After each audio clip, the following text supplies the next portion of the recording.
Hey everybody, today's episode is a module from our new course, Shape of Power, from Coach Nate Drolet.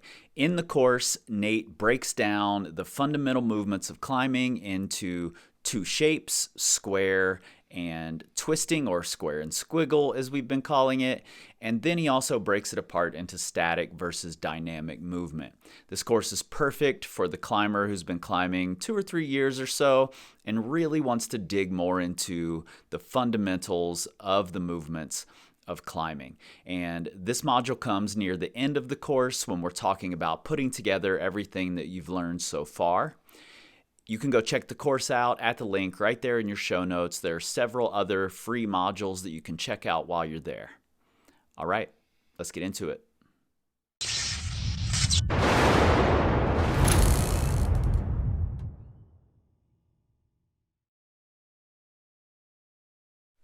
All right, so you now know how to practice skills. We've gone through that with this course. This last video, we talked about how to highlight what skills to work on. So now we're going to talk about, okay, you found your skills. We have all these individual exercises. You know what, this just occurred to me? I wish it was as easy as like coming into a new town, like you're playing Legend of Zelda or something, and you talk to the shopkeeper and he's like, you need this. Oh, yes. I wish it was that easy. That's sort of what our What, When, How to Train series of the podcast is. Yeah. We're the shopkeeper in the new little town. That would be great. Sorry, total Yeah. sidebar. No, I mean, that's like, because figuring out what we need to work on can be tough. And then once you even know, it's like, it takes a lot of work. Like, this is a continuous and kind of endless process. So I'll say this a couple times, but have fun with it. Like, this is something that I think I've been climbing something like 16, 17 years now. Kris has been climbing, I think, 25, 26. Mm-hmm. And we still practice new skills, and we're still finding new skills to work on and learning new ways to develop these skills. So yeah, learn how to have fun with it. Like, this can be a really fun process. Like, I love more than anything else, like, finding something new. Being like, oh, hold on, I didn't know this was a weakness. And then you get to go down this whole rabbit hole of, well, how do I work on it? How do I attack it from all these different angles? Yeah. Yeah, and then once you've mastered a skill for your level of climbing, and then your other skills start to grow, and you're in a new level of climbing, and all of a sudden this skill you had mastered, there's more you can add on top of it. And that just keeps going as far as you go in climbing. And that's why 26 years in, I'm still learning new skills. Oftentimes they're just like the next layer of a skill I'm already well versed in. Yes, absolutely. And we like to bring up this idea of a video game character, how you have all these different attributes that you're trying to level up. And I think that's a great way to think about skills too. Mm-hmm. Let's say if you're trying to work on your twisting momentum and you've done it for your warm-ups for a while, it's starting to feel comfortable. Awesome. That's great. That is, let's say that's like you've gotten to level 1 out of 99. 99 is the elusive level of mastery that maybe one of us will one day hopefully get to. Mm-hmm. But there's this option of leveling up all these different skills. So yeah, let's say you find a new skill, twisting momentum, we'll use it as an example. First use that in your beginning warm-up. Once that starts to become more relaxed, almost mindless, to where you're like, oh, this is just happening automatically, level it up a little bit. Whether that's going to a slightly higher grade, maybe going to harder styles for you. Just keep finding ways to tweak your practice a little bit to where it's still just a little bit challenging. You're going to have to learn something even just small, new every day. Like, every day you should be able to walk away and be like, oh, like, what did I learn? And you should be able to list something. Whether that's, oh, I learned how to create more momentum while climbing in dihedrals while twisting, things like that. And as you go, we're just going to keep leveling up. So this starts with warm-up, build up to higher ones. And for me, like, a good example, I've been working on eyes on the prize, but at a fairly high level. So for me, that is just a notch below my project level. So these are really hard repeats for me. something that may have taken me 2-3 days to do before, I now want to try and repeat them with that early drill that I showed you, eyes on the prize, where I'm really paying attention to how I'm grabbing handholds and watching my foot all the way until it gets to footholds. And for me, that's a really hard thing to practice at that level, but I've taken the time and kind of built up to there. So if I want these skills to translate into my highest level projecting and performance, this is what I need to do. I need to keep leveling them up. Yeah, and I think, you'll know when you've reached a level where you can start to back off a little bit on your focus, because it's very easy to focus on something until you're really good at it, and then just keep focusing on it because now you're really good at it, and you can go in the gym and you can smash this thing and it looks cool and everybody's like, whoa, how do you do that? But when it starts to show up in your performance just by accident, like you recognize, oh, look at that, I just twisted on this move that I know normally I would have done square, but I just fell into this twisting movement naturally. That's when you can say, okay, I'm going to take the foot off the gas a little bit and, put my energy elsewhere and start leveling up this next skill that, maybe isn't showing up in your natural climbing yet. And eventually you'll be leveling up all of these skills, and your climbing will just be, your level of climbing will be raised as a result of that. Yes.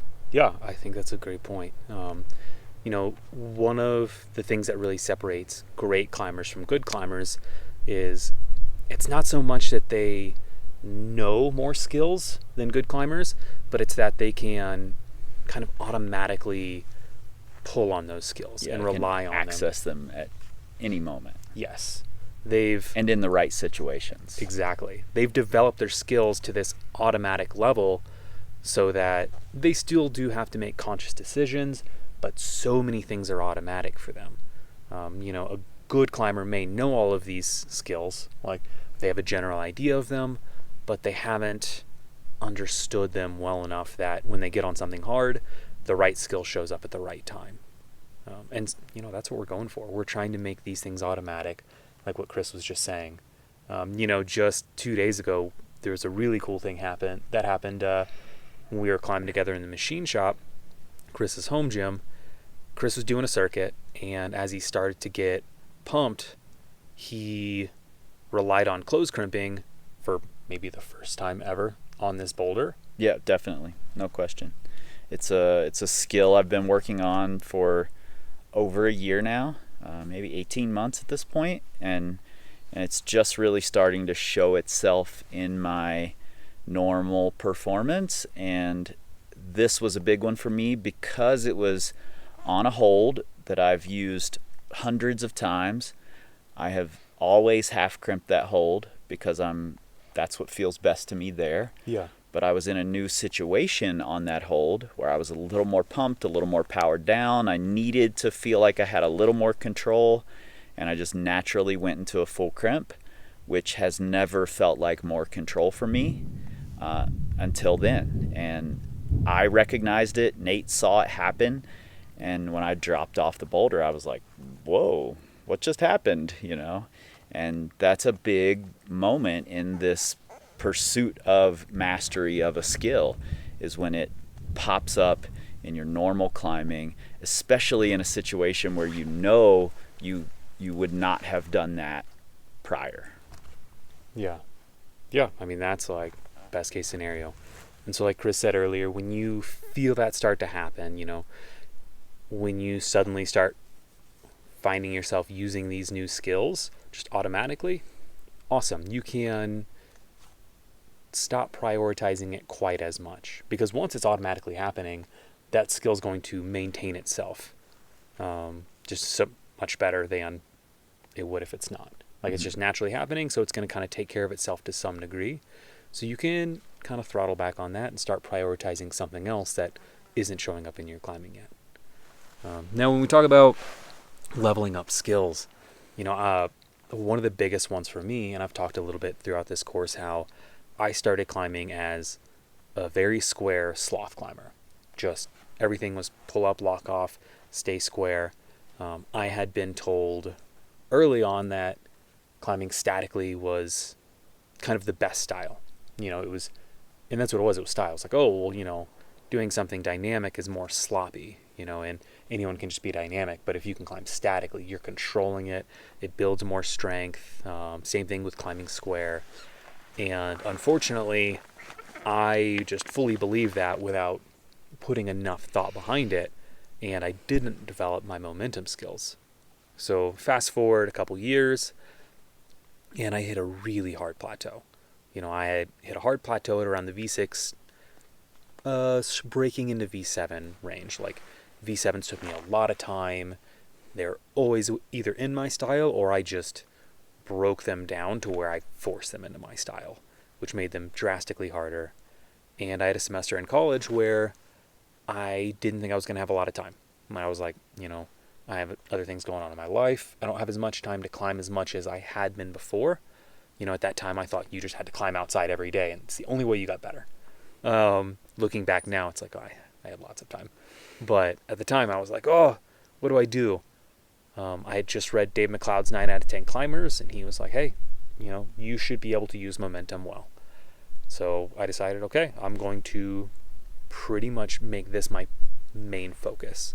Like, I still spend a little time trying hard boulders and projecting, but anytime I went into the gym during the week, I would practice momentum. So initially, like, I didn't even climb the set boulders.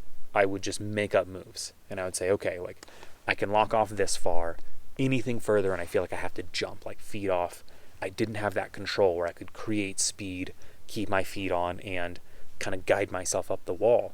So I just started practicing that. I made up really small moves that would have been insanely easy if I would have just jumped. Like, I could have easily cut feet, jumped, swung, put my feet back on. I never would have fallen on this move. But instead, I decided, okay, this is how I'm going to do this. I'm going to force this style. I created these, in essence, style projects. Maybe V6 was my project level at the time, but these were, V2, V3, honestly. But in this style, they felt just incredibly hard.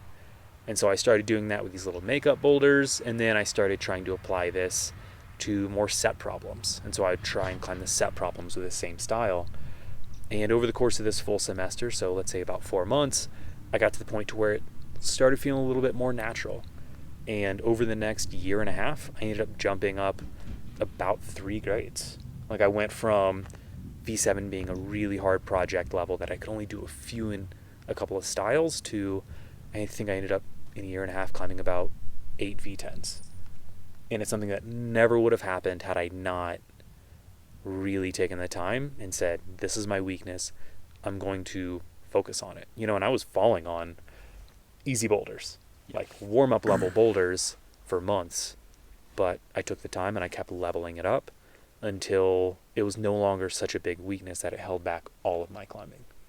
Yeah, I think that's the thing a lot of people miss, actually, about climbing in the gym, practicing in the gym, is that we often tend to sort of wait until a problem shows itself that will force us to climb a way that exposes our weaknesses, when in fact, all of these things that go up in the gym are completely arbitrary anyway. It's just someone putting holds on the wall. So why can't we add in our own artificial difficulties and say, this is now my twisting momentum project, or this is my square momentum project, and I'm going to learn how to dead point, by forcing it.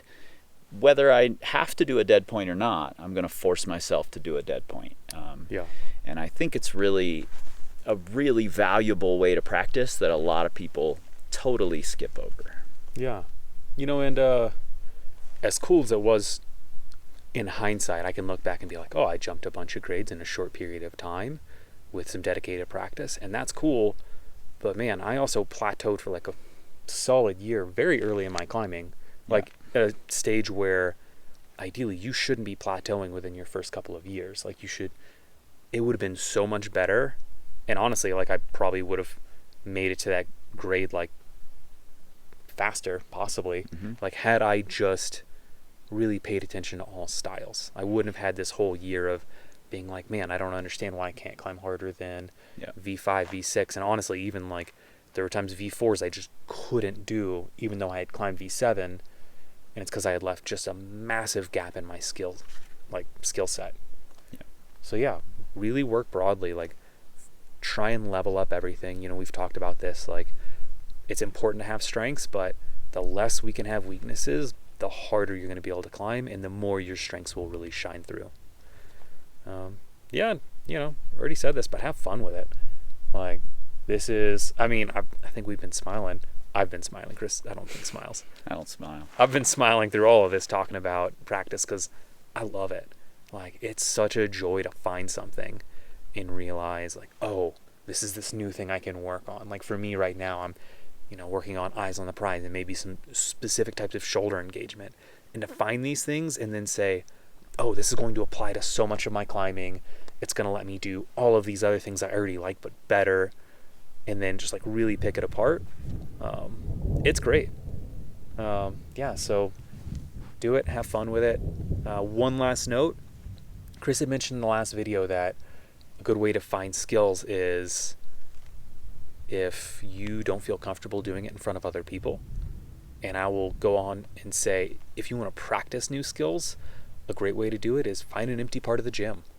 Like, you don't have to do everything in front of other people.